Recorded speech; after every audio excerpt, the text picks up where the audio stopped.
I'm Sharon and welcome to KG. Hello and welcome back to my channel. I share my veganized and Koreanized recipes here and I try to make them more approachable. And today I'm gonna show you how to make the best vegan kimchi. You know, kimchi making can seem a little intimidating because the whole process may seem complicated, time-consuming, and labor-intensive. But in my opinion, if you start with just a small portion of an easier type of kimchi, you're just gonna love making your own at home because the taste is gonna be incredible and addictive. And I think makimchi or cut napa cabbage kimchi is on the easier side, so we're gonna start with makimchi today. And I'll also share some ideas on how you can swap ingredients along the way, so keep on watching. Here I have a small head of napa cabbage that's about 2 pounds or 1 kilo. But before we get on with the actual cabbage, we're gonna make some brine first. I'm using Himalayan pink salt today because I learned that it's not that easy to find a good quality Korean kosher sea salt that's been well drained and dehydrated. Definitely stay away from table salt or refined salt or moist sea salt. They're all gonna be the source of kimchi that's mushy and bitter. So, I'm gonna melt 2 tablespoons of this rock salt in 2 cups of water and set it aside. I would use the same amount for other types of kosher salt as well. Then the broth, I'm gonna soak 5 grams of tashima or dried kelp or kombu, 5 grams of miok or seaweed, and 4 dried shiitake mushroom in 3 cups of water for about 20 minutes. Then we'll work on the cabbage now. We'll cut in half lengthwise, but cut only about 1/3 or halfway down and use your hand to split open like so. This way you won't lose little bits of leaves. Then we'll cut in half again the same way. Cut off the core to discard.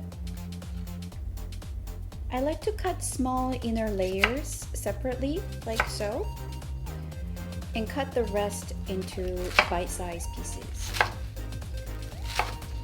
And we're also going to separate the ribs and the leafy part.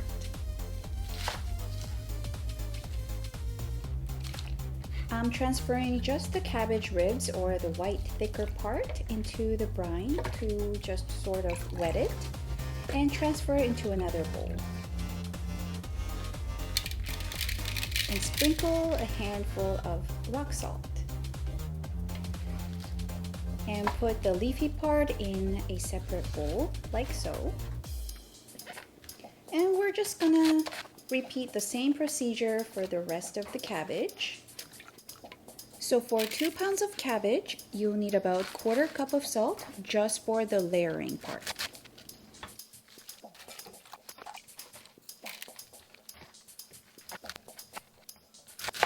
And the reason why I've set the leafy part aside is because they're going to be salted and wilted much quicker. So we're just going to add the remaining brine to it, which has a lower salt concentration. This way, the saltiness will be evened out across all parts. Now back to the broth. After 20 minutes of soaking, we're gonna bring it to a boil. But before it starts to boil, we're gonna remove all the tashima or kombu and let it simmer for about 20 minutes. And you should get about 2 cups of broth, but if you don't have enough, don't worry, you can just top it up with plain water. And if you have too much, just use 2 cups of it. Now we'll make the kimchi paste. Here I have gotgam or Korean dried persimmon. Vegan kimchi recipes commonly call for hongshi or softened persimmon, but it's not always in season, so I like to use dried persimmon that's available all year round at Korean market's frozen section. I don't know if you can see this, but it has a really sticky, gooey texture, and it works really well in kimchi. This will replace sugar or plum extract and add really nice flavor. We're just going to cut it into small pieces like so. But if you don't have this kokam or dried persimmon, I recommend using dates instead. I would add 2 dates for 1 kokam, but if you can't get any, just add about a tablespoon of sugar. Here I have Korean pear and Fuji apple, but you can use any Asian pear or any apple. And for other fruit options, orange also works well, and even banana. I would add 1 banana that's about 100 grams. I know it sounds weird, but it works. So, we'll need about 100 grams of Asian pear and 50 grams of apple. Just remove the core and cut into small pieces like so. I really recommend adding fruits into your kimchi because it makes a world of difference.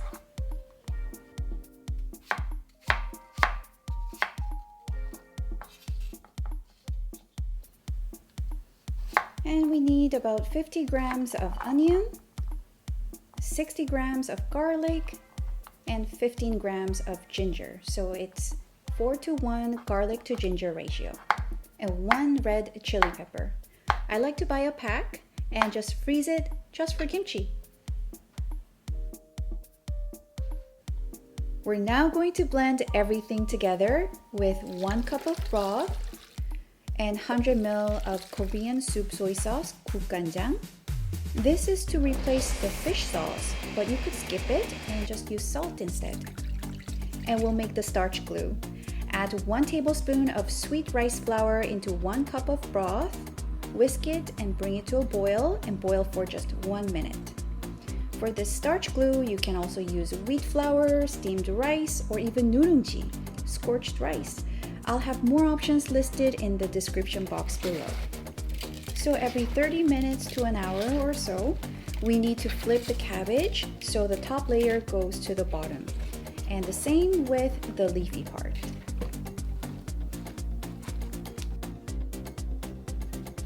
Moving on to extra vegetables. Here I have peeled Korean radish, mu, about 200 grams.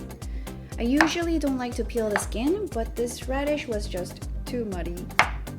Slice it into bite-sized pieces. I know some people like to salt the radish too to limit water formation, but I just like the crunchy texture of unsalted radish. I have 2 green onions here, so 1 green onion per pound. Cut the stem part in half lengthwise and cut into similar length as the cabbage and radish, like so. And this is totally optional, but I like to add green mustard leaves, we say gat. It adds a really nice subtle mustard kick to your kimchi. You can also add buchu or Chinese chives, it works really well as well. Now that the starch glue has cooled down, we can make the paste. I'm adding the blended mixture. Just make sure to scrape it clean. The starch glue and 2/3 cup of gochugaru, Korean hot pepper flakes. You can add more, but anything over 1 cup might be too much. Mix it well. Gochugaru needs to be soaked in this paste for at least 30 minutes to be well incorporated. Here I have 2 different pastes. This is the one we just made today, and this one from a month ago. It's darker only because I added more soy sauce and gochugaru. I like to make extra because you can always freeze what's left and use it another time. It's been 2.5 hours and it's been well salted. So we're going to combine the 2 and wash them together. You'll need enough water to do this gentle shaking when you wash, like so, and you'll need to wash about 4 to 6 times. I'm transferring the napa cabbage that's washed 6 times and drained for 20 minutes into a bowl that's big enough to mix everything.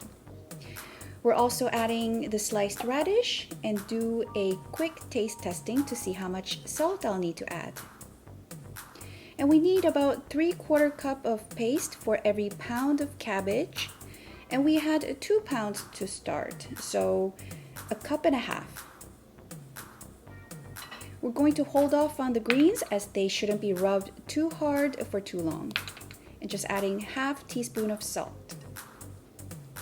I'm just gonna use my bare hand to mix because I usually make more mess when I use a glove, but I do recommend using some sort of hand protection. Okay, now we're ready to put the greens and be very gentle with it. Okay, let's have a taste.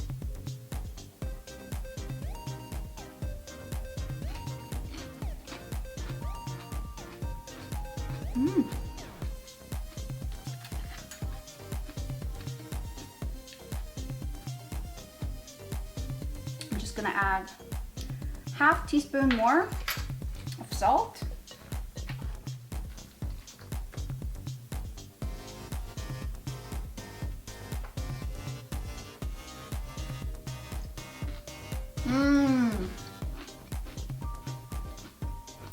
Perfect. And this is definitely gonna be closer to my grandma's style, more refreshing type.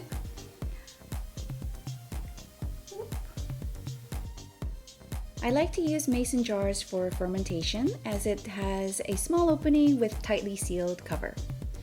Make sure to push it down to remove any air bubbles and give about 20% room on top, because as it ferments, gas will be produced and it'll expand and give this fizziness, and I love that zing up your nose. And I'm going to use just a normal Tupperware for fresh kimchi. My husband likes it fresh and I like it fermented, so I'll leave the mason jar at room temperature for a day or two and refrigerate it. Okay, our mak kimchi is ready and let's have a taste.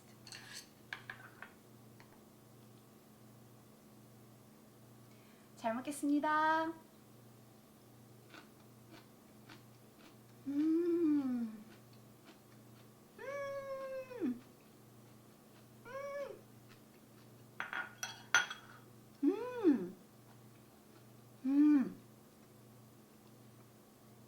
Guys, this is so amazing. Wow. It's got subtle sweetness from all those fruits and dried persimmon. Perfect amount of saltiness, a little garlicky, a little spicy, just well-balanced kimchi overall. I hope you get to make this at home. I had so much fun making this kimchi today, and I hope you get to have this fun at home as well. So this is mak kimchi, and I hope you enjoy this recipe, and I hope to see you again next time. Bye! You know, I come from a family where my late grandma was from the north part of Korea, which is now North Korea.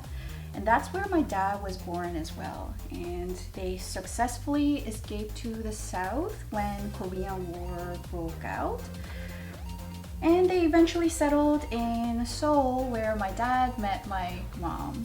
My mom was from Jeollabuk-do, and Jeollado is known for their vibrant kimchi, both in their color and taste. Not that my mom knew how to make kimchi before she got married, but she had a palate for Jeollado kimchi, you know? And as you move north along Korean map, kimchi taste and color becomes lighter typically. So my grandma, being from the north, her kimchi was always lighter.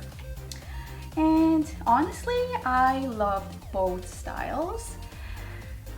And for me, I married a man from Busan, and Busaners have totally different style of kimchi. And we're vegans now. And you know, before I became vegan, kimchi without fish sauce, I thought it was like a huge violation of kimchi law in my head. Like, how ridiculous was I, right? Anyway, I guess what I'm trying to say here is that there isn't just one right way to make kimchi or one authentic way. So don't be afraid. Be creative and have fun. And I hope you enjoy your kimchi making journey.